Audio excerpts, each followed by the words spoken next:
Ya, selamat pagi anak-anak semua. Kita sungguh bersyukur pada kesempatan pagi hari ini. Tuhan masih memberikan kita waktu untuk kita boleh bersama-sama merenungkan firman-Nya.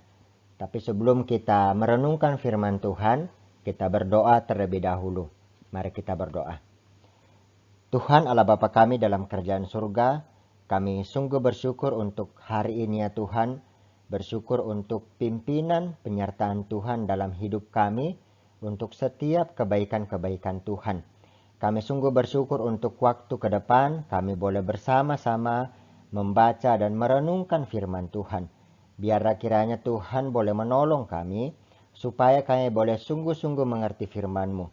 Dan bukan hanya sekedar mengerti, firman-Mu itu boleh kami hidupi dalam kehidupan kami, baik kami sebagai siswa, kami sebagai anak di rumah, kami sebagai teman, dan kami sebagai anak Tuhan.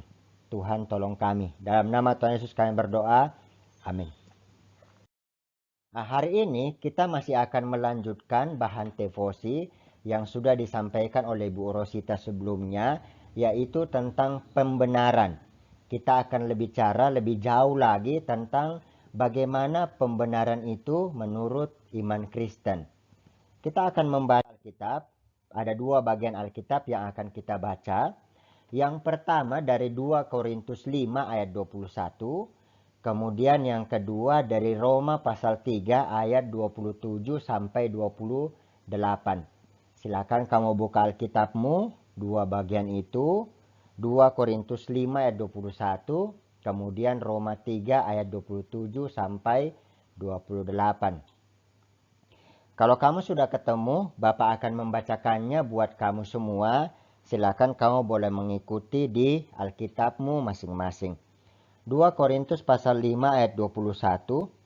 Dia, yaitu Kristus, yang tidak mengenal dosa, telah dibuatnya menjadi dosa karena kita, supaya dalam Dia, yaitu dalam Kristus, kita dibenarkan oleh Allah. Kemudian yang kedua dari Roma pasal 3 ayat 27 sampai ayat yang ke-28. Saya akan bacakan. Jika demikian, apakah dasarnya untuk bermegah? Tidak ada. Berdasarkan apa? Berdasarkan perbuatan? Tidak, melainkan berdasarkan iman. Karena kami yakin bahwa manusia dibenarkan karena iman dan bukan karena ia melakukan hukum Taurat. Sampai sedemikian jauh firman Tuhan, yang disebut berbahagia adalah orang yang membaca, mendengarkan firman Tuhan, kemudian melakukan firman itu dalam kehidupannya sehari-hari. Amin. Sebelumnya, Ibu Rosita sudah membahas dua aspek tentang pembenaran, yaitu yang pertama, pembenaran itu mengandung aspek Tuhan mengampuni dosa kita. Kristus datang ke dalam dunia dan mati di kayu salib untuk mengampuni dosa kita. Kemudian aspek yang kedua, kita perlu untuk bersikap benar. Ya, jadi aspek yang kedua, kita perlu untuk bersikap benar. Nah, tetapi pertanyaannya seperti ini.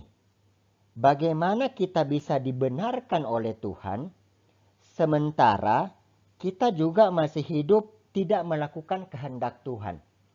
Benar, kita sudah diampuni oleh Tuhan. Tetapi tidak cukup hanya itu sebenarnya.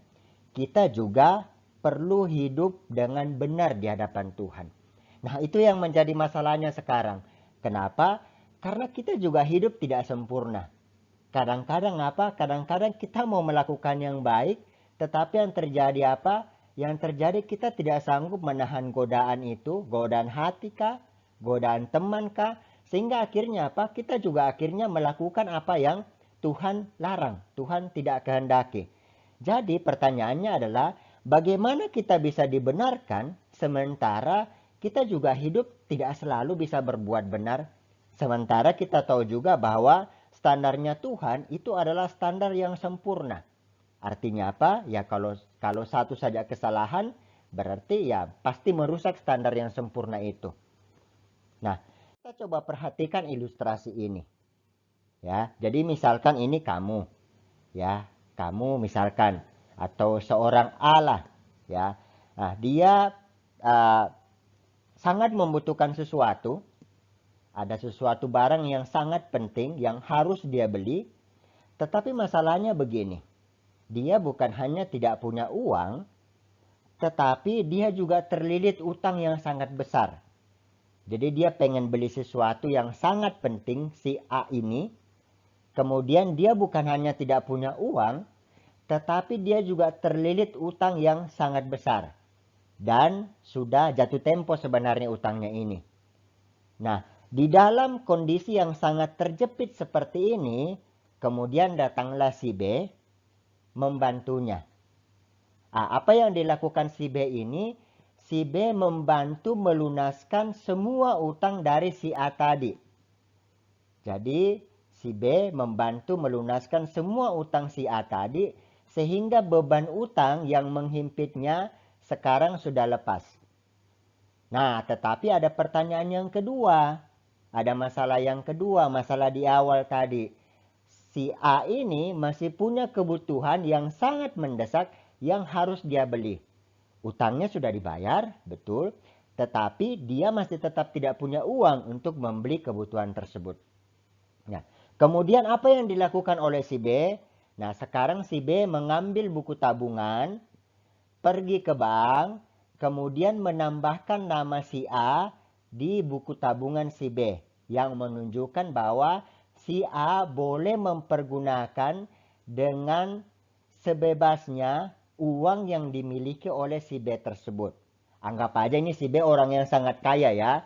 Jadi si B orang yang sangat kaya, kemudian dia bayar hutangnya si A, dan bukan hanya itu, dia juga menambahkan nama si A tadi ke dalam rekening tabungannya si B, sehingga si A bebas mempergunakan uang tersebut untuk membeli setiap kebutuhannya. Nah, dari ilustrasi ini, seperti itulah yang kira-kira dikerjakan oleh Kristus. Jadi yang pertama, Kristus mati di kayu salib untuk menebus dosa kita. Tapi apakah cuma itu yang dikerjakan oleh Kristus? Kalau kamu berpikir cuma itu yang dikerjakan oleh Kristus, maka sebenarnya belum cukup. Kamu belum 100% benar. Ada hal lain yang dikerjakan oleh Kristus yang kedua. Yang kedua, Kristus hidup dengan ketaatan yang sempurna supaya ketaatannya dia diperhitungkan menjadi ketaatannya kita. Jadi Kristus menjalani hidup dengan ketaatan yang sempurna supaya kita juga bisa dianggap benar di hadapan Allah. Sehingga terjawab pertanyaan tadi, bagaimana mungkin kita bisa dianggap benar sementara setiap hari kita berbuat dosa? Jawabannya karena Kristus sudah hidup dengan ketaatan yang sempurna sehingga kita bisa dianggap benar oleh Allah. Ya, Kristus dialah satu-satunya yang taat.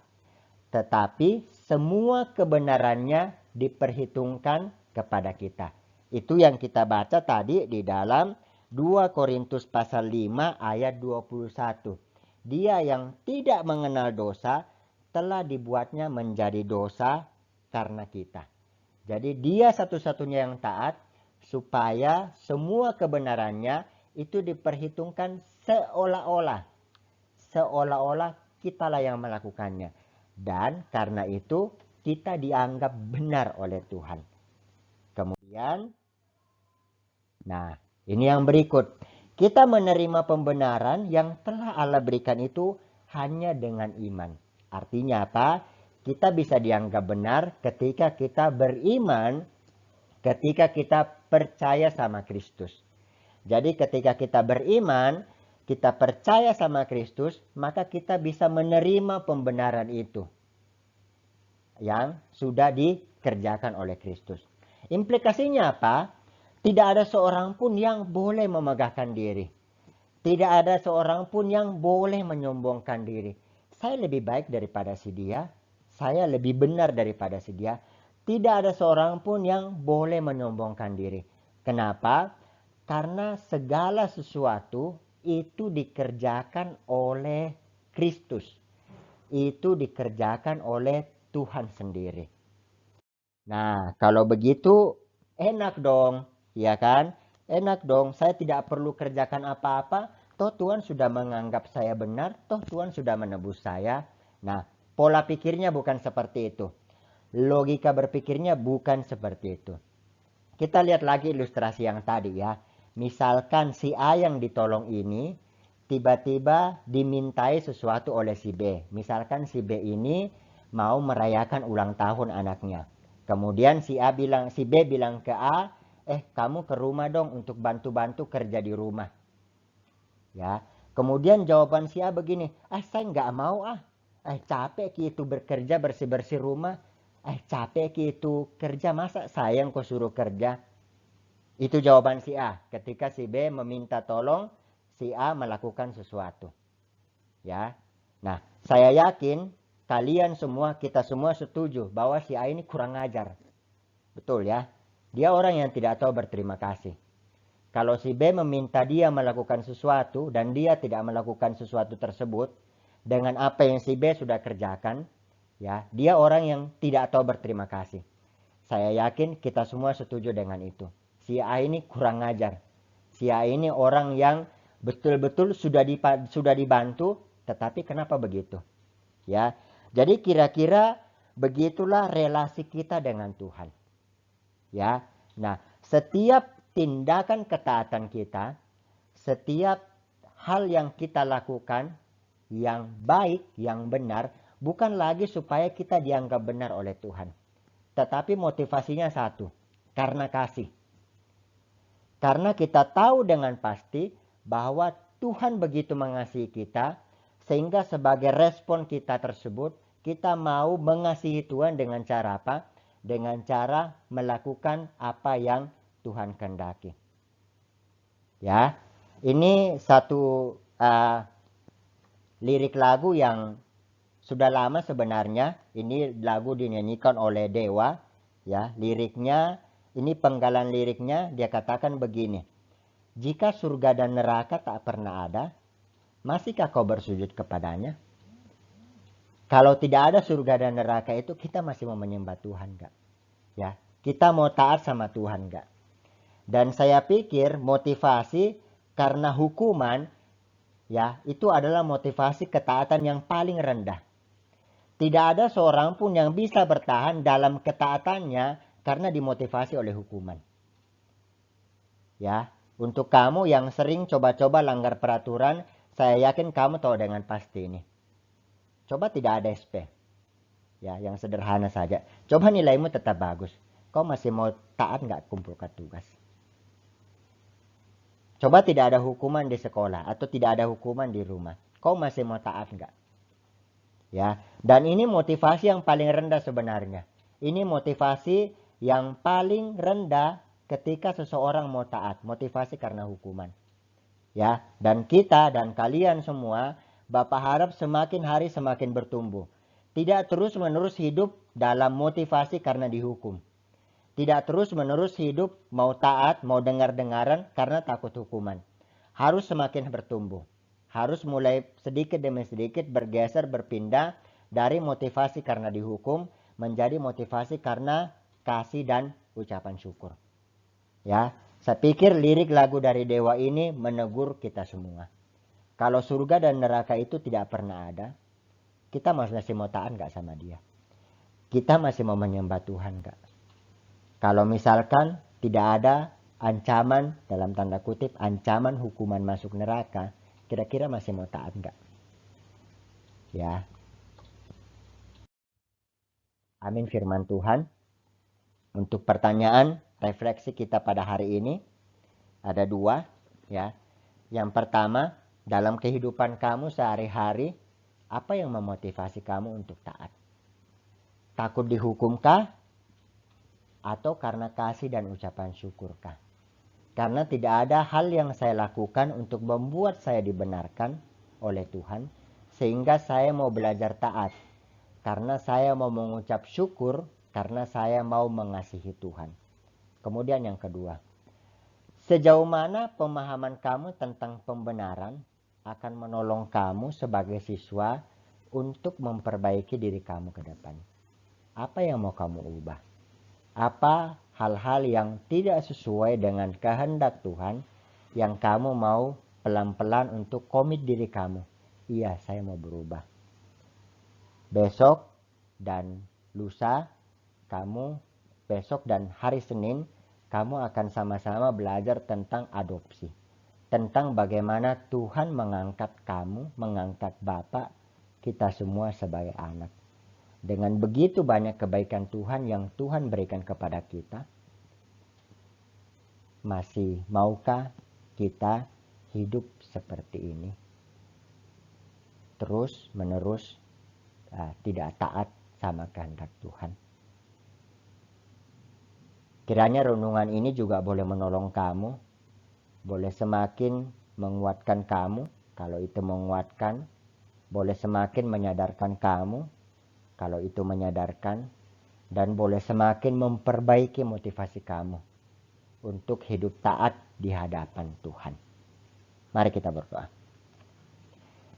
Tuhan Allah Bapa kami dalam kerajaan surga, kami sungguh bersyukur bahwa Tuhan sudah membenarkan kami. Kami sungguh bersyukur bahwa Tuhan sudah mati di kayu salib untuk menebus kami. Tetapi bukan hanya itu. Tuhan menjalani kehidupan yang penuh dengan ketaatan sempurna supaya kami pun dianggap benar oleh Tuhan. Kami bersyukur bahwa tidak ada satupun yang kami kerjakan untuk membuat kami dibenarkan. Karena memang kami tidak sanggup. Karena memang kami tidak mampu. Dan tolong kami meresponi akan hal yang Tuhan sudah kerjakan bagi kami, untuk kami belajar taat.